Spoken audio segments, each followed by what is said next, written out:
have with me a fellow patriot, and I just love to say that about him because he unabashedly loves this country and he loves the profession of law enforcement. He was a police officer, and now he's a media guy who is trying to get the good word out there about the law enforcement profession. Ray Dietrich, welcome to the show. Hey, Betsy, thanks for having me. I appreciate it. So, Ray, you have your hands in so many different things, and so let's talk about Red Voice Media and how you're kind of busting open the pro-police stories out there, and you're getting out a lot of truth that I think a lot of the rest of the mainstream media doesn't care to even get out there, right? Right. I mean, we're always fighting the false narrative against law enforcement. So the short story is, basically, I think in 2016 or 17, actually before that, 15, whenever the Baltimore riots were, I started these pro-police pages on Facebook and started to expose what was actually occurring rather than the false narratives through Ferguson and all the divide that was getting driven. I was able to grow Facebook pages to over 2.5 million followers. We experienced a bunch of censorship, which forced us to build a website. And basically, we've created a site in Red Voice Media that houses law enforcement and conservative politics fighting those narratives. And a big part of that is in Thin Blue Line TV. And we show the body cams. Like we have a team that digs and shows the reality of what a violent encounter looks in law enforcement, not just the ones that they cherry pick that don't look great. And having that platform, we've been able to reach millions and millions of people, per month doing that. And I think that small thing is important to just drive the narrative that police are not just racist killers, and you would believe that if you watch just the mainstream media news. So that's what we're trying to do at Red Voice and at Thin Blue Line TV. We think we're doing a good job so far. We're just getting started out over there. Now, Ray, the National Police Association, we have experienced some big tech censorship, especially on Facebook. And you guys have had some experience with that as well, right? Yeah, I mean, it's been a constant battle.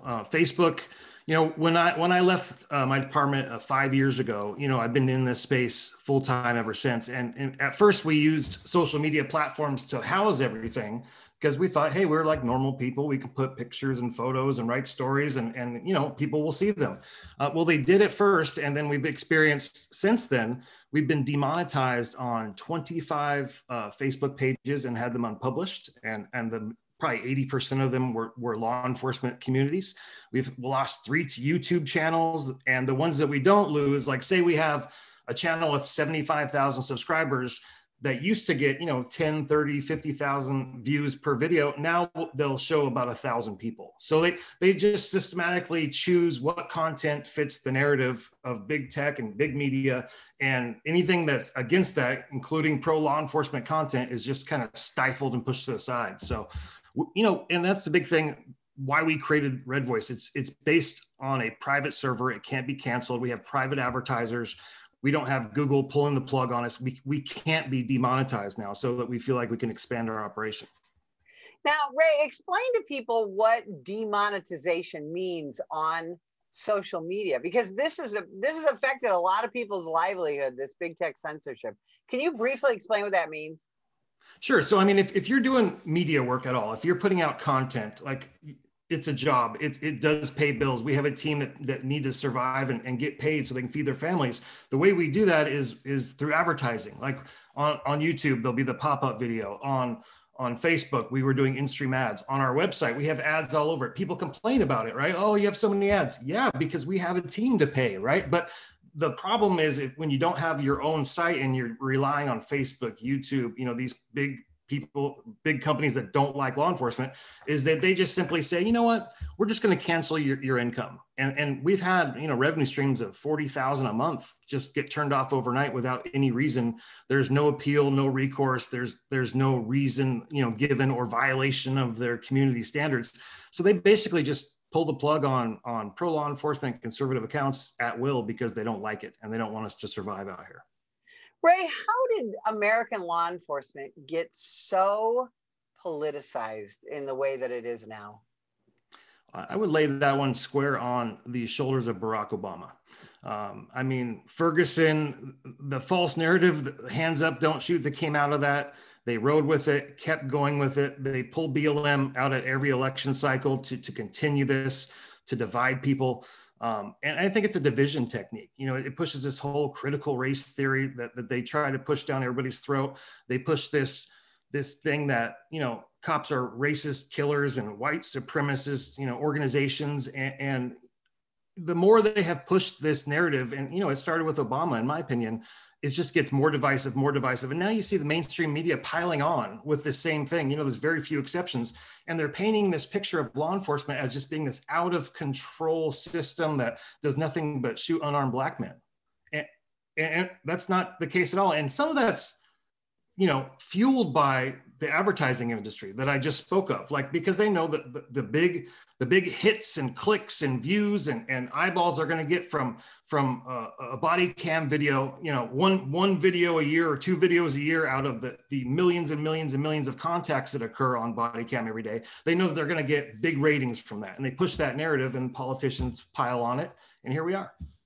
Well, and the Obama administration, I mean, they were so damaging to American law enforcement. The National Police Association actually has a new book out called The Obama Gang. And in that book, author Steve Pomper talks about how that all came to be. And again, as a law enforcement officer in Illinois, Barack Obama was my senator.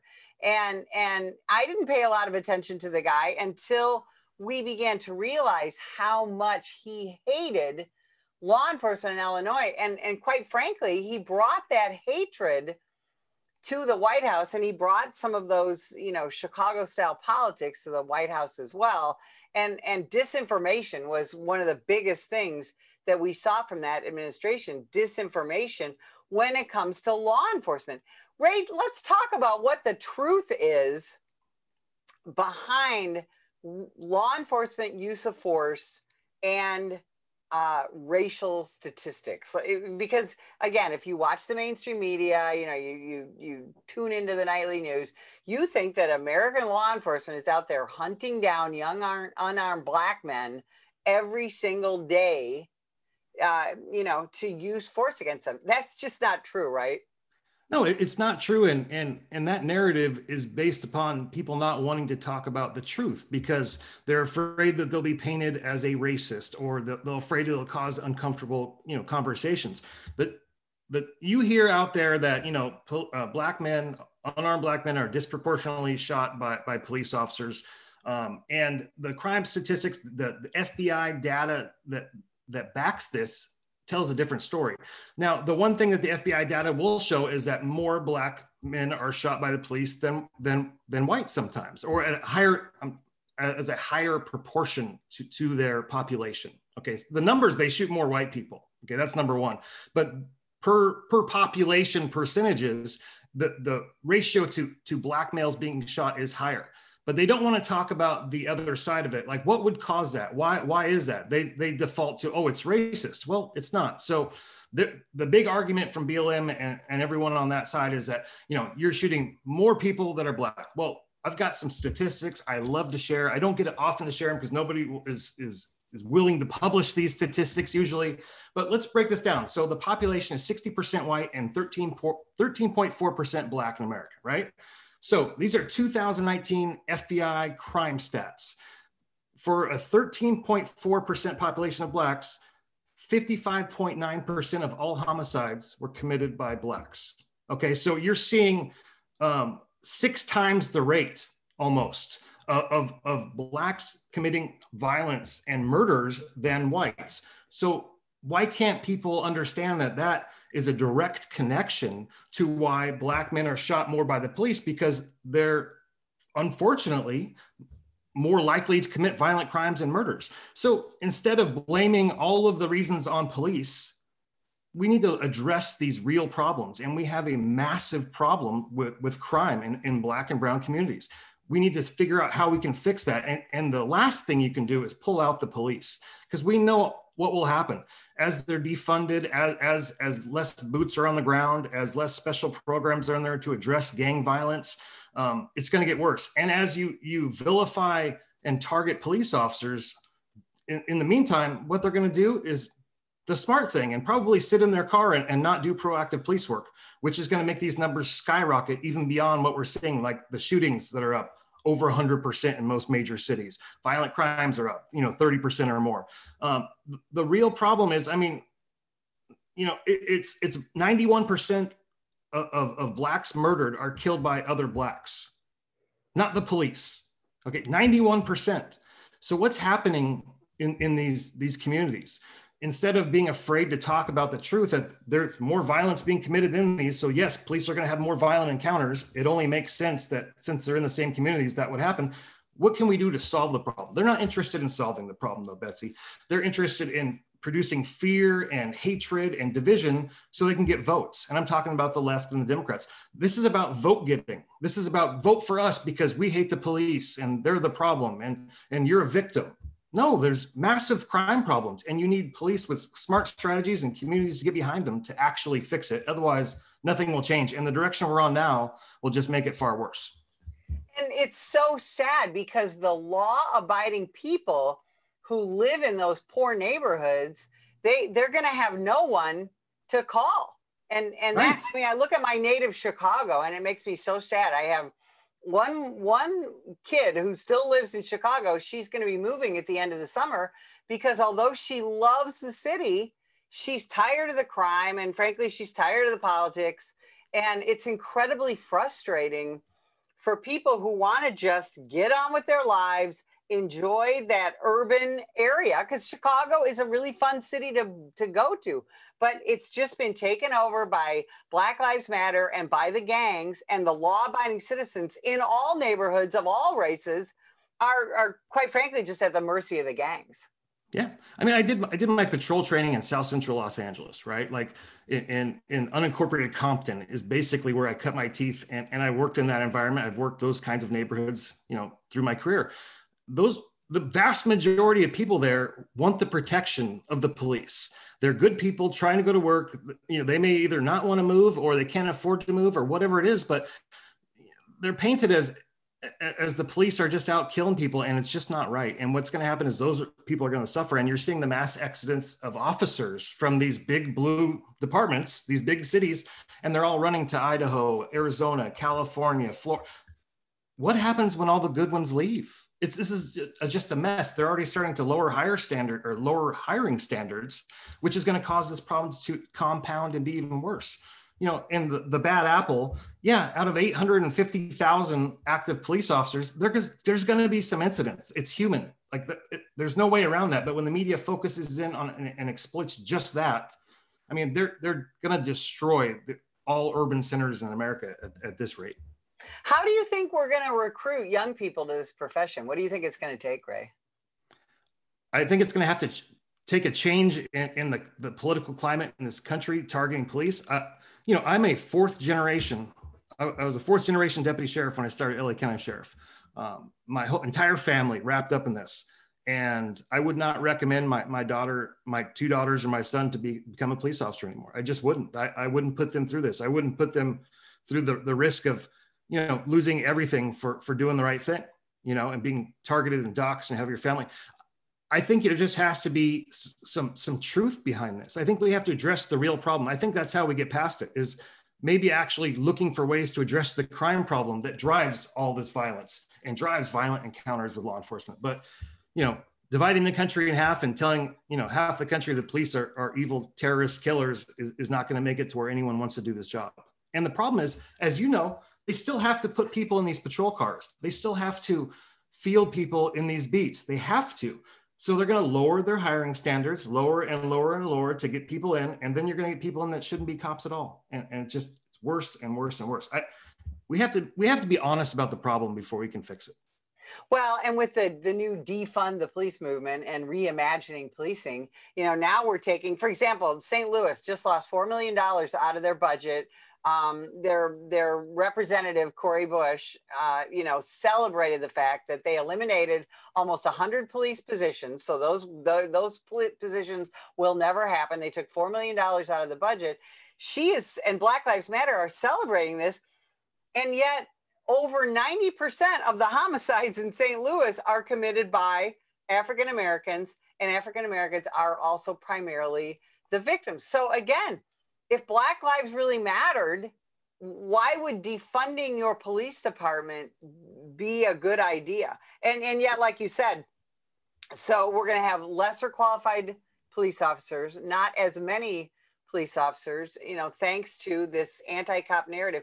What do you think when we talk about defunding, and that's happening in all the big cities you talked about, all the urban areas, Seattle, Portland, Chicago, New York, LA, Austin, Texas, St. Louis, they're all being defunded.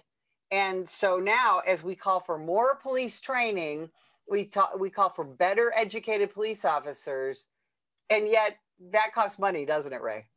Yeah, and anyone who's been around law enforcement knows the very first thing that's cut when a budget gets cut is training. Always, training is gone.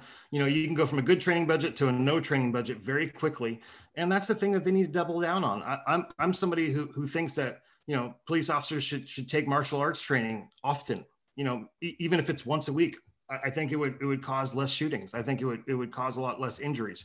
The other big problem, though, on top of all this, it's not just BLM. It's DAs that shouldn't be DAs in this country. And we've let it happen. We've watched it happen. And people have been okay with having it. Your Chesa Bodines, your George Gascones, these literally Soros-backed DAs that want to upend the justice system. They're literally dismantling the criminal justice system from the inside by failing to prosecute. They won't prosecute, hardly any crimes. Look at California. You can do about anything you want here now. But if a police officer does something like Chesa Boudin, I think he's prosecuted 3 cops for manslaughter in the last year.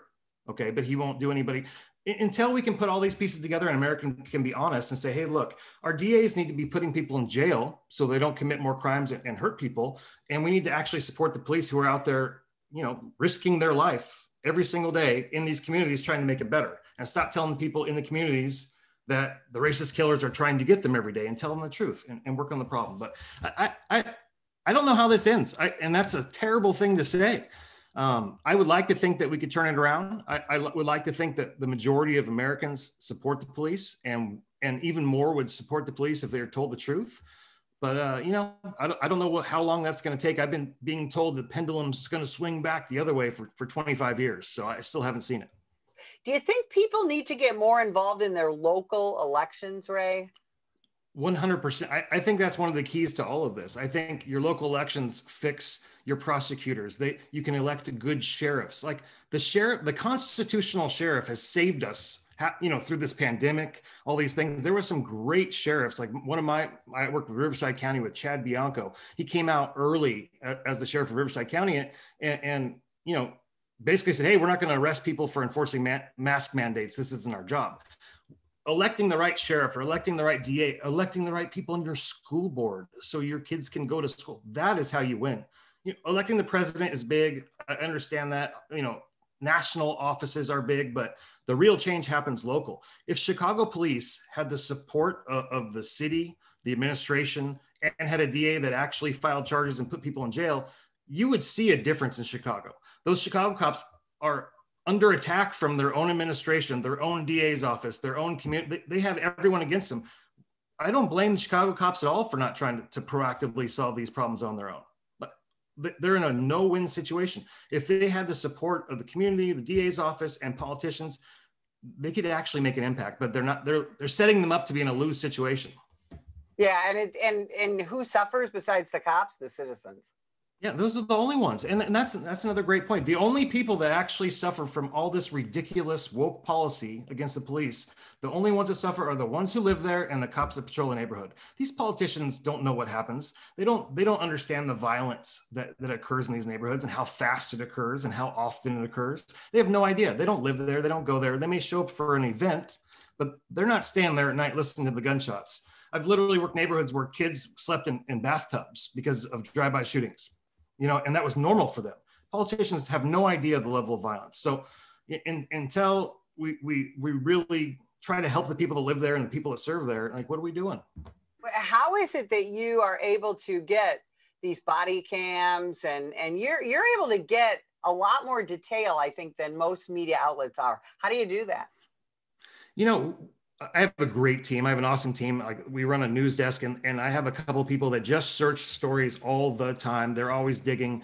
You know, we may have a few informants, you know, scattered through law enforcement. We pick up some information on, and they know that they can trust us, because the police side of the story needs to get told. You can't fight a false narrative without fact, without truth, without the videos that we provide.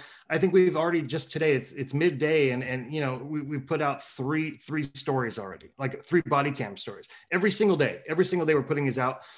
We try to tell the truth about the shootings. We try to honor the officers that get injured or killed, and it's important to us. And you know, there's a few other sites and media outfits that are doing that absolutely well, but you know, there's definitely room for more. And you know, just getting the truth out on law enforcement instead of the false narrative that you see in the 3-second edited clip.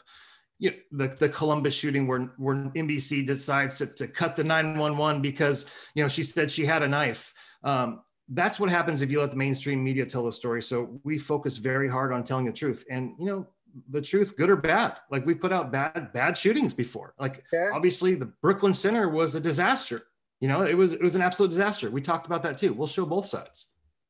Where can people find you, first of all, and then and where can people make sure that they see what you guys have to offer? You can find all of our stuff at redvoicemedia.com. The home of Thin Blue Line TV is there, and we put out the OISs, the shootings, the BLM stories, all of the things that pertain to law enforcement news and the truth there. So redvoicemedia.com. Awesome. Ray, thank you so much for spending time with us today. And if you would like more information about the National Police Association, visit us at nationalpolice.org. This year, over 50,000 law enforcement officers have been assaulted while on duty. A vast number of these attacks were filmed and uploaded to social media in the pursuit of likes and attention. What they want to do is film you instead of like, what can I do to help this officer? Together, we can change this disturbing trend. If that individual would have hit the right spot, you know, it could have been it for me. You know, last time I would have saw my wife, my kids. I'm Mike Solon. Law enforcement officers need your support. If you see an officer under attack, then follow these simple steps in order to help. 1. Call 911 and give the officer's exact location. 2. Ask the officer if you can assist. If the officer accepts, then do whatever you can do to safely help. 3. If the officer declines, then start filming and be a good witness. It's time to stop filming and start helping.